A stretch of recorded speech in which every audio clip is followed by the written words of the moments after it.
দুবৰীয়ে আজি তাই বৰ্তমানৰ সংগী দাপোনখনক প্ৰশ্ন কৰি কৈছে যে মোৰ অভিমানী মনক তুমি প্ৰশ্ন কৰা কিয়? হেৰুৱা হাঁহিটিৰ শব্দকোট।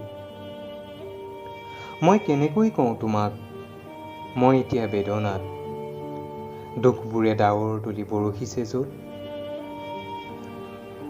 দুবৰী, বৰ ধুনীয়া নামটো। নামটোৰ দৰে তাইও দেখাত বৰ ধুনীয়া। কিন্তু কি ভুল আছিল তাইৰ?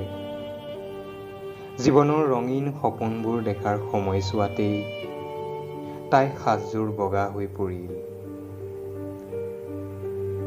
কপালৰ পূৰ্ণচন্দ্ৰ ৰঙা সেন্দুৰকণ মোহাৰি দিওঁতে শোকৰ আৰ্তনাদত চিতাচিত দিয়া তাইৰ বুকুখন আজি বিশীৰ্ণ।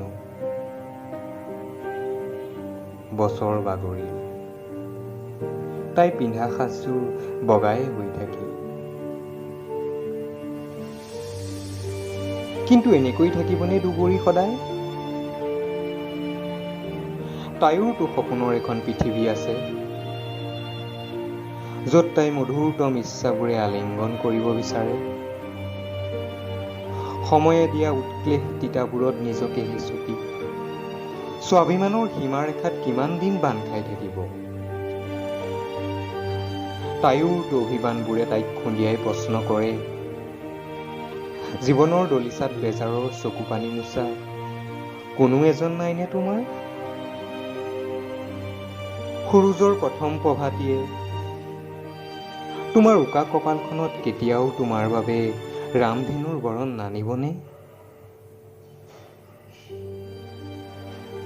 হয়তো এনে এক উপলব্ধি দুবৰীৰ শাহুৱেকৰ মনতো হ'ব ধৰিছিল লাহে লাহে।